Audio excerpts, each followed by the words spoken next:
Naitalang volcanic earthquake. Ayon kay PHIVOLCS Director Teresito Bacolcol, ang pagtaas ng aktibidad ng kanlaon ay indikasyon na nagkakaroon ang pagtaas ng magma at posible ang steam-driven o phreatic eruption. Sa ngayon mga kasama ay nasa alert level 2 ang bulkang Kanlaon. RMN Network News. PHIVOLCS nagbigay rin babala sa publiko sa posibleng lahar flow mula sa bulkang Kanlaon sa pagtama ng bagyong Adas sa bansa.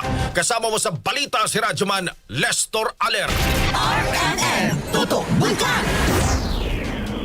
Pinaalalahanan ng Philippine Institute of Volcanology and Seismology o PHIVOLCS ang publiko sa posibleng lahar flow mula sa bulkang Kanlaon dahil sa pagtama ng bagyong Adas sa Negros Island at ilang parte ng Visayas. Sa inilabas na advisory ng PHIVOLCS batay sa track ng Pag-asa, maaari magdala ng light to moderate rainfall ang bagyo na maaari mag-generate ng lahar flow at modest stream flow sa mga siltation ng ilog at drainage ng bulkana. Bukod pa rito, ang matagal na malakas na buhos ng ulan ay posible rin mag-generate ng mapanganib na lahar flows at sediment-laden stream flows sa mga pangunahing drainage ng bulkana sa southern, western at eastern slope ng Kanlaon. Maaari rin muling mag-generate ang mga lahar mula sa nagdaang pagputok ng bulkana na naglalaman ng mga labi ng pyroclastic current density, habang ang mga non-eruption lahars naman na dati nang na-expose nitong Super Typhoon Tino ay hindi na madaling kapitan at ilang debris ay napunta na sa mga ilog na dati nang naghatid ng mapanirang daloy sa mga kalapit komunidad. Kung saan ilan sa mga maapektuhan lugar o posibleng maapektuhan lugar ay ang Bago City, La Carlota City, La Castellana, Moises Padilla at San Carlos City. Dahil dito nagpaalala ang PHIVOLCS na maghanda kung sakaling kinakailangan mag-evacuate at iwasan ang pagdaan sa apektadong streams, habang pinaghahanda din ng mga komunidad at lokal na pamahalaan na tukuyin ang areas of risk para i-monitor ang kondisyon ng bagyo at magsagawa ng preemptive response measures para sa kaligtasan ng lahat. Kasama mo sa DZXL RMN Manila, Radyoman Lestor Aler, Tatak, RMN. RMN Network News. Mahigit 300 pamilya sa Bacolod City nakatanggap na ng food items sa ilalim ng walang gutom program ng DSWD. Ang kasama natin sa balitang yan si Radyoman Albert Hiner ng RMN Bacolod. RMN Live Report. Nasa 306 na pamilya ang nakatanggap ng food items sa ilalim ng walang gutom program ng Department of Social Welfare and Development Negros Island Region sa lungsod ng Bacolod sa isinagawang food redemption activity sa lungsod. Kasama sa food items ay bigas, itlog, prutas, mantika, root crops at iba pa. Ang aktibidad ang pinangunahan ni Jewel Galdamer Makayan, DSWD Inaya Regional Program Coordinator, kasama ang Department of Social Services and Development ng Bacolod na pinangunahan ni Dr. Richelle Verdifrado Manga. Ang walang gutom program ay inisatibo ng DSWD na naglalayon para ipasiguro ang seguridad sa pagkain ng mga pamilya na may maliit na kita o income sa pamamagitan ng electronic benefit transfer cards para sa food credits na may laman na 3,000 pesos na pwedeng magamit sa pagbili ng pagkain sa mga DSWD accredited stores and retailers. Kasama mo sa RMNDYHB Bacolod, Radyoman Albert Hiner, Tatak RMN. RMN Network News. Samantala, binatilyo sa Daraga Albay, patay matapos malunod sa ilog. Kasama mo mula sa RMN Legazpi, si Radyoman Leo Barceliano. RMN Live Report. Patay ang isang binatilyo matapos maligo sa malalim na ilog sa Barangay Baskaran, boundary ng Barangay Talaib ng Parehong Bayan. Ang 12 anyos na lalaki na biktima, panganay na anak, ayon sa kasama, sumisid sa ilog. Ngunit di na ito umahon at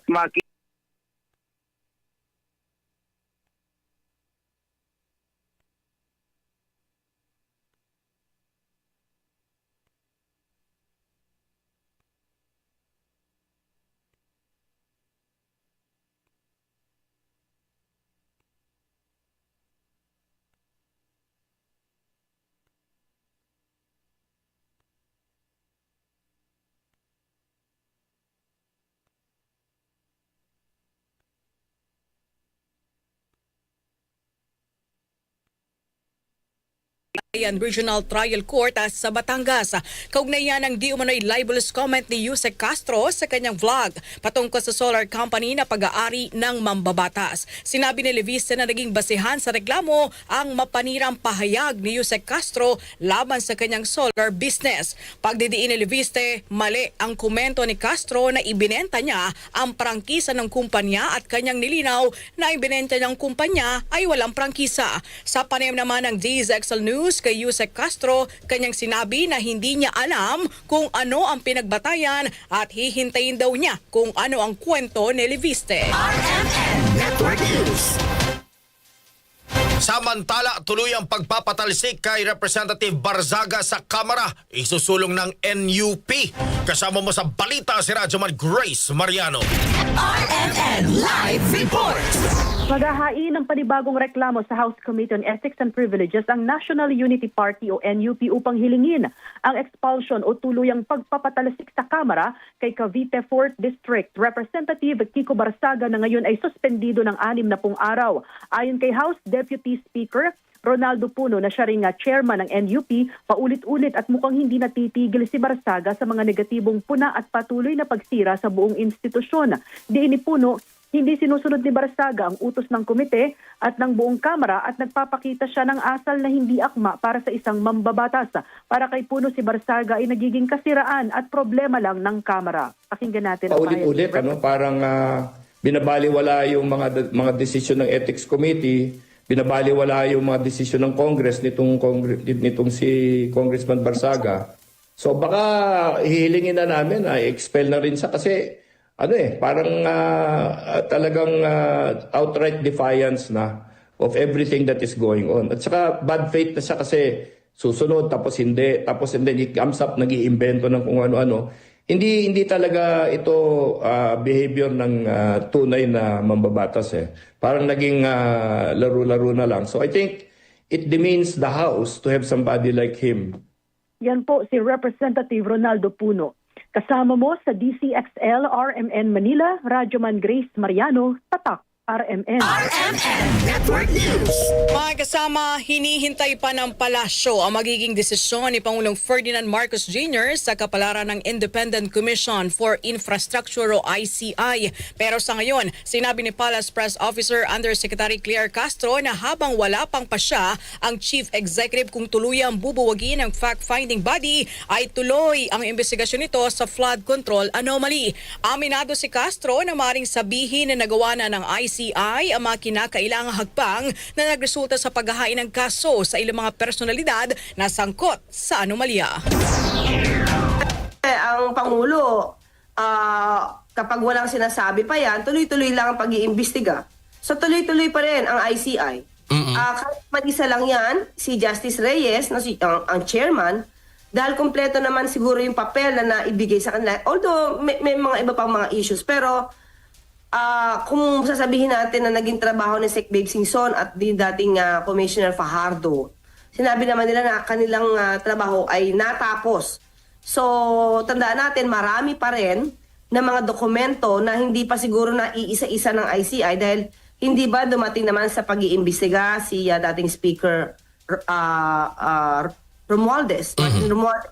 Dumating din naman dati si dating Senate President Chis Escudero. So, marami naman lahat dumating mga sa ating mga kababayan diyan, no? Marami namang dumating, maraming dumalo, maraming nagpasinaya sa pagpapaimbestiga maliban lang kay Congressman Pulong. Kay Yusek Cabral. So sa dinami-dami na naimbestigahan ng ICI, yun na lang i-evaluate nila kung i-recommenda ba nila yung ibang mga kaso. Gayunman, binigyan din ito na hindi pa nasusuri ang lahat ng proyekto, partikular nilang tinukoy ang mga proyekto sa ilalim ng dating administrasyong Duterte. Sa paliwanag ni Atty. Claire, saklaw ito ng mandato ng ICI sa ilalim ng Executive Order 93 o mga proyekto sa nakalipas na 10 taon. Ay sa ngayon, hindi natin alam kung anong plano ng ICI sa sinasabing pagdinig. Baka nga sa ngayon, marami na silang dokumento at kailangan nilang i-evaluate muna ito para kung ano man yung dapat na i-recommenda na for filing, ay ma-i-recommenda na sa Ombudsman at saka sa DOJ. Sa akin, sapat na in a way dahil yung mga gusto nilang patawag na ipatawag nila. Ang hindi ko lang alam, no, partner, hindi ko lang alam kung yung ghost projects noong nakaraang administrasyon ay nakapag-sumiti na rin sa kanilang mga dokumento. At yung 13,917 na flood control projects na di umanong na-accomplish na nakaraang administrasyon, kung na-imbestigahan ba nila kung ito ay ghost projects, kung ito ba ay operational, kung ito ba ay effective, no? Yun ang hindi, ako personally, hindi ko alam kung meron silang naimbestigahan patungkol sa nakaraang administrasyon. Kasama yun sa EO 93 Oo. na 10 years. Oo. Na yung 10 years na projects, Oo. kailangan maimbestigahan. Kaya mga kasama ang tinig ni PCO Undersecretary Palace Press Officer Attorney Claire Castro sa panayam ng DZXL RMN Manila. Dagdag pa ni Yusek Castro na may ICI man o wala kasama sa tungkulin ng Ombudsman na imbestigahan ng anomalya via motu proprio o kusang loob. RMN Network News. Kapalaran ng ICI, nakasalalay sa natitirang trabaho nito ayon kay Pangulong Bongbong Marcos Jr. Kasama mo sa balita si Radyoman Chanel Salazar. RMN Live Reports. Nakadepende ang magiging kapalaran ng Independent Commission for Infrastructure o ICI kung may natitira pa itong trabahong dapat tapusin. Ito ang pahayag ni Pangulong Ferdinand Marcos Jr. sa isang ambush interview kasunod ng pagbibitiw ng ilang commissioners ng ICI dahilan para si retired Justice Andres Reyes Jr. na lamang ang natitirang miyembro ng komisyon. Ayon kay Pangulong Marcos, papalapit na sa pagtatapos ang mandato ng ICI dahil halos lahat ng flood control projects na saklaw nito ay naimbestigahan na at may ilan na lamang umanong loose ends na kailangang linawin. Depends on how much work they still have left. Kung matapos na yung trabaho nila, we will see what they can do next. But they really are coming towards to the end. Lahat ng kailangan imbestigahan na nila. Maybe there are one or two other loose ends that they have to clear up. Samantala, sinabi ng Pangulo na wala pa siyang desisyon kung magtatalaga pa ng mga bagong commissioners at nakasalalay ito kung may natitira pang mahalagang trabahong dapat tapusin ang komite. Sa sandaling maisumite na niya ang lahat ng impormasyong nakalap sa Department of Justice at sa Office of the Ombudsman, lilipat na sa mga ahensyang ito ang sentro ng investigasyon. We haven't really decided on that yet. Depends again, it all depends on the work that ICI still has in front of us. Pag kailangan pa, then we will. But if the work is done, kung naibigay na lahat ng information sa DOJ at saka sa Ombudsman, then the focus now of the investigation will go to the DOJ and the Ombudsman. Si Pangulong Ferdinand Marcos Jr. Kasama mo sa DZXL RMN Manila, Radyoman Chanel Salazar, Tatak RMN. RMN Network News.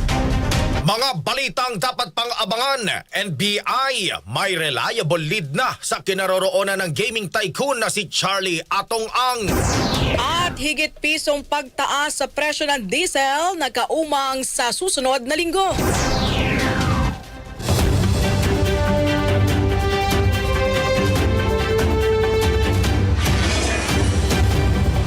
May bundag Pilipinas sa ito po. Dalawang foreign nationals ang kasama sa mga naaresto ng mga otoridad. Commission on Elections nangangamba. Narito ang ulo ng mga mainit na balita. Ako po si Angel Garcia. Magbabalik ang RMN Network News. Mabilis ang daloy ng mga impormasyon mula sa mga naririnig, napapanood o nababasa. Chances are, may lalabas dyan na detalyeng liku-liko na nagpapanggap bilang credible news. Teka, ayaw natin yan. At ito ang dahilan kung bakit mahigit 7 dekada nang narito ang Radio Mindanao Network upang ipagpatuloy ang tungkulin mula noon hanggang ngayon na mangalap ng mga impormasyong kumpirmado at totoo. Maging mapanuri ang balitang walang basihan, huwag basta paniwalaan. Huwag magsiguraduhing verified ang balitang sinusundan. Kaya't tutok lang dahil sa RMN News, ang mga balitang budol hindi pinapalusot. RMN Network News. Sa pagpapatuloy ng ating mga balita, 7 buwan na buntis. hinold up ng habal-habal driver sa Tagum City, Davao del Norte. Kasama mo mula sa RMN Davao, si Radyoman Kirby Manzon.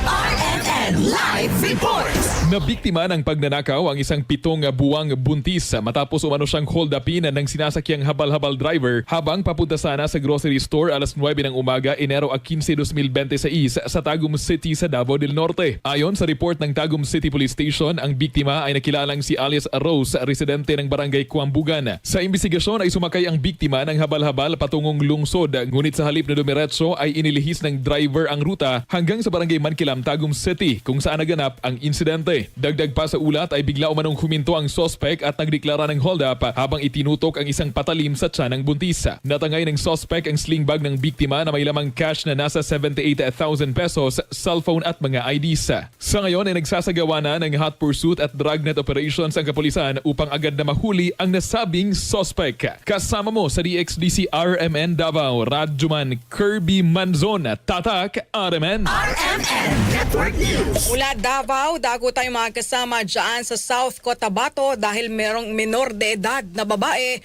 natagpo ang wala ng buhay sa plantasyon ng pinya sa Pulumulok. Kasama natin sa balitang yan si Radyoman Brian Onate ng RMN General Santos.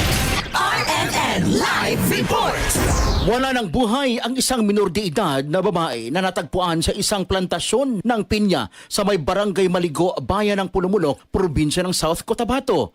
Ang biktima, ang kinilalang si Alias Shai, 15 taong gulang at 2 araw nang nawawala matapos itong magpaalam na magsuswimming sa malapit na resort sa kanilang lugar sa may barangay Maligo, Pulumulok noong Enero 13. Alas 6 ng umaga kahapon, Enero 15, nakita ng mga dumadaang trabahante ng plantasyon sa nasabing lugar ang bangkay ng biktima at underwear na lamang nito ang natitirang saplot. May mga tama ito sa katawan mula sa pagkakapalo ng isang matigas na bagay na naging dahilan ng kanyang kamatayan. Ayon sa mga kaibigan ng biktima na may kasamahan umano ang biktima sa paniligo, base na rin sa paalam nito sa kanyang ina. Sa ngayon, isang malalim na imbestigasyon ang ginagawa ng Pulumulok Municipal Police Station para sa ikakaresolba ng nasabing kaso. Inaalam din ng kapulisan kung naghahasa nga ba ang biktima bago ito patayin. Kasama mo sa DXMD RMN General Santos, Radyoman Brian Unyate, Tatak RMN. RMN Network News. Pinaiimbestigahan na ang ibinunyag ni Senate President Pro Tempore at Blue Ribbon Committee Chairman Senator Panfilo Ping Lacson na sinadya ni dating Public Works Secretary Manuel Bonoan na magbigay ng maling coordinates sa mga flood control project. Ayon kay Palace Press Officer Undersecretary Claire Castro, nakarating na sa Pangulo ang impormasyon ng pagsisinungaling ng dating kalihim. Na iparating na rin ito kay Public Works Secretary Vince Dizon na siyang sumusuri sa proyekto at kinaroroonan nito. Sa karating na to, itong mga nabanggit nitong si Senator Lacson at ang DPWH nga, si Secretary Vince, ay tinitignan mabuti kung saan yung sinasabing mga pagsisinungaling. Dahil totoo naman na nagkaroon ng mga ghost projects at tinitignan mabuti kung saan ang nagawang panluloko di umano ni dating Secretary Bonoan. Pero itong sasabi kasi ni Senator Lacson, mali yung coordinates. Ibig sabihin, may project pero iniba yung lugar. Oo. Iniba yung lugar, iniba yung description kung saan, kaya maliligaw yung tao kung pupunta doon o hindi. Kasi hindi pala yun yung coordinates. So yun yung tinitignan ngayon ng DPWH. Yes, okay. Kailangan makita to ng DPWH kasi baka nga sa dami-dami ng mga projects tapos nakalagay lang dyan flood control A, flood control B sa isang lugar. Yung pala, iba naman yung coordinates na inilagay. Mm-hmm. So hindi mo talaga siya mahahanap. Yan ang pahayag pa rin ni Palace Press Officer Undersecretary Claire Castro. RMN Network News.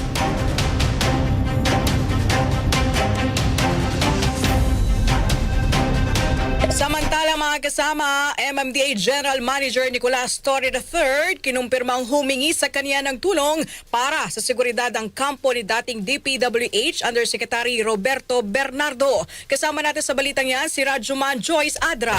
RMN Live Reports. Kinumpirma ni MMDA General Manager Nicolas Torre III na dumulog sa kanya ang kampo na dating na Public Works Undersecretary Roberto Bernardo para humingi ng protective custody. Kaugnay ito na pagtetestigo na Bernardo sa maanumalyang flood control project. Ayon kay Torre, October 9 pa nang nakalipas na taon dumulog sa kanya ang isang pari kung saan humarap din sa kanya si Bernardo kasama ang abogado nito at 3 anak. Gayunman hindi anya siya o hindi na siya PNP chief noon na mga panahon na iyon at floating siya kaya pinayuhan niya ang mga ito na dumulog na lamang sa Witness Protection Program ng Justice Department. October 9 pa nangyari. Last year. Ang nangyari niyan is a priest who I trust, a friend, ay humingi ng assistance sa akin na sabi niya, tulungan mo ako at meron akong isang witness dito, very vital, na humihingi ng tulong ng custody. Eh wala naman akong capability, sabi niya wala siyang capability to render the assistance, to give the assistance requested. Kaya sa tingin niya, kaya ko. During the time, hindi naman ako si PNP na. Wala akong command, wala akong resources. Wala akong otoridad na gawin. Kaya nang makita ko, ito pala si Yusek Bernardo pala. Nagulat ako. Kasama niya ang kanyang abogado at 3 anak sa meeting place. So, kasama niya si Attorney, if I remember right, Attorney Bogie Miranda. Yan. Nandun sa meeting place, kasama niya. At 3 anak niya, 2 lalaki, 1 babae. Ni anak ni Yusek Bernardo. So, ang in-advise ko sa kanila, kung nakuha ko sa buhay mo o sa safety mo, better go to the WPP kasi ang WPP talaga. Una nang inahayag na Senador Panfilo Lacson na inalockdown ng protective custody ni Torres si dating Yusek Bernardo. Kasama mo sa DZXL Manila, Radyo Man Joyce Collantes, Adra, Tatak, RMN. RMN Network News. Panukala para sa 30-year infrastructure roadmap. Titiyak sa pagpapatuloy ng mga proyektong pang-infrastruktura. Kasama mo sa balita si Radyo Man Conde Batak. RMN Live Reports. Agad ngang pinaaprubahan ni Senator Sherwin Gatchalian ang panukalang batas para sa pagtatatag ng 30-year infrastructure roadmap. Sa ilalim ng Senate Bill No. 1652, ang Master Plan for Infrastructure and National Development o MIND Act. Layunin nitong matiyak ang maximum na balik ng pamumuhunan at maiwasan ang pagsisingit ng paulit-ulit o mga low-impact na proyekto sa pambansang pondo. Dagdag pa rito ay sinisiguro rin na ang mga mahalagang proyekto ay magpapatuloy na walang pagkaantala kahit sa mga bago at susunod pang administrasyon. Binigyang diin ni Gatchalian na pangailangan na makamit ang development goal ng bansa at matigil ang panghimasok ng pamumulitika. Kumpiyansa ang senador na kapag ang master plan ay nakaangkla sa batas, hindi ito madaling palitan at matitiyak ang pagpapatuloy ng mga proyekto kahit pa mag-iba na ang mga nakapwesto. Kasama mo sa DZXL RMN Manila, Radyo Man Conde Batak, Tatak, RMN. RMN Network News. Ang NBI meron na daw pong reliable lead hinggil sa kinaroroonan ng gaming tycoon na si Charlie Atong Ang. Kasama natin sa balitang yan si Radyoman Chill Emprido. RMN Live Reports.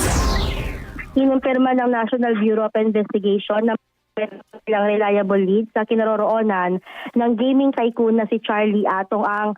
Ayon kay NBI spokesperson Palmer Malyari, ito ay sa gitna ng manhunt operation laban kay Ang matapos ang inisyong arrest warrant kaugnay ng missing sa Bongeros case. Ani Malyari, may mga pagkakatiwalaan silang source ngunit hindi mo na i-detalye. Tumanggi rin siya magbigay ng karagdagang impormasyon upang hindi makompromiso ang kanilang mga operasyon. So the process would actually involve visiting first the address mentioned in the warrant of arrest, right? Second one will be the last known addresses of Charlie Atong Ang and all other co-accused. Yung pangalawa. Yung pangatlo, we have actually addresses where supposedly some of the accused and even Charlie Atong Ang were supposedly last seen. But in order for us not to compromise the results of our operations, we would rather that we will not mention the details. But what we can guarantee to you is that in the event that there will be updates, positive or negative, we will be revealing them to you. Yun lang po. Kahapon, Kahapon, sinuyod ng NBI Laguna District Office ang isa pang farm sa San Pablo kasunod ng impormasyong baka umano doon nagtatago ang wanted na negosyante. Samantala, hindi naman inaalis ng Bureau of Immigration ang posibilidad na nakalabas na ng Pilipinas si Atong Ang, ngunit pagtitiyak nila na mahigpit ang kanilang pagmamando at pagbabantay sa mga exit points ng bansa. Una nang sinabi ng ahensya na batay sa kanilang official record ay hindi pa nakakalabas ng bansa si Ang na kasalukuyang may Immigration Lookout Bulletin Order na wanted sa mga kasong kidnapping at serious illegal detention. Kasama mo sa DZXL RMN Manila, Radyo Manchil Emprido, Tatak RMN. RMN Network News. Samantala, magkakaroon ng panibagong paggalaw sa presyo ng produktong petrolyo sa susunod na linggo. Bukod sa geopolitical tension sa Iran na isa sa pinagkukunan ng supply ng langis, sinabi ng Department of Energy na makakaapekto rin ang patuloy na paghina ng piso laban sa dolyar. Sa pagtaya ni DOE Oil Industry Management Bureau Assistant Director Rodela Romero, may pagtaas sa lahat ng produkto. Pero binigyan din ni Romero na posible ba ring magbago ang posibleng paggalaw ng presyo depende sa huling araw ng kalakalan. Ang estimate increase po for gasoline, more or less po, increase siya ng 60 centavos per liter. Sa diesel, sa diesel naman po, more or less, increase po siya ng 1 peso and 35 centavos per liter. At sa kerosene naman po, more or less, increase po siya ng 1 peso per liter. Base po sa apat na trading sa Minaplat, Singapore. Kasi talaga, ang pinambibili po natin, dollar eh. Ang major factor po talaga, syempre, yung cost, yung import cost, plus yung forex. Yan po ang tinig ni DOE Oil Industry Management Bureau Assistant Director Rodela Romero sa panayam ng DZXL RMN Manila. Sa kabila naman ng serye ng mga pagtaas, tinitiyak naman ng DOE na may sapat na supply ng petrolyo sa bansa sa gitna ng tensyon sa ibang mga bansa. RMN Network News. Sa iba pang balita, ang OCD pinagana ang Joint Task Group na tutugon sa mga emergency para sa ASEAN Summit 2026. Kasama natin sa balitang yan si Radyoman Marjo Domingo. RMN Live Reports. Pinagana ng Office of Civil Defense ang Joint Task Group Emergency Preparedness and Response bilang tugon sa paghahanda sa gaganaping ASEAN Summit 2026 kung saan inaasahan na mag-host ang Pilipinas sa May 8 hanggang May 9 sa Cebu City at sa November 10 hanggang November 12 sa Pasay City. Sa seremonyang ginanap sa Camp Aguinaldo, ipinakita ng ahensya ang mga unit na tutugon sa mga posibleng emergencies sa nasabing mangyayaring malaking pagtitipon na kinabibilangan ng mga tauhan mula sa Armed Forces of the Philippines, the Bureau of Fire Protection, rescue teams at iba pa. Bukod dito ay ibinida rin ng mga kagamitan at sasakyan na gagamitin sa posibleng emergencies. Layo na nasabing ilunsad ng Joint Task Group na tiyakin ng mahigpit na koordinasyon sa iba't ibang mga ahensya para sa ASEAN Summit 2026. Kasama mo sa DZXL RMN Manila, Radyoman Marjo Domingo, Tatak RMN. RMN Entertainment News. May kasama Pinoy Pride Moment dahil kumakatawan ngayon ang 3 Pinoy artists sa International Singing Competition na Veiled Cup ng South Korean network na SBS. Ang Veiled Cup ay isang paligsahan sa pagkanta kung saan 9 na bansa sa Asia maglalaban-laban at may 3 kinatawan ng bawat bansa.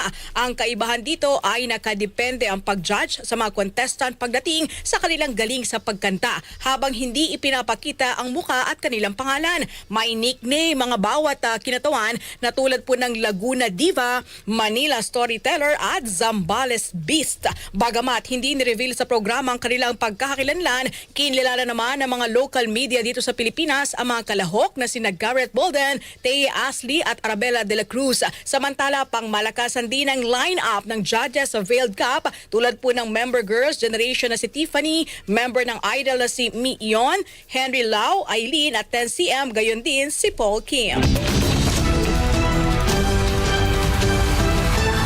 RMN Network News.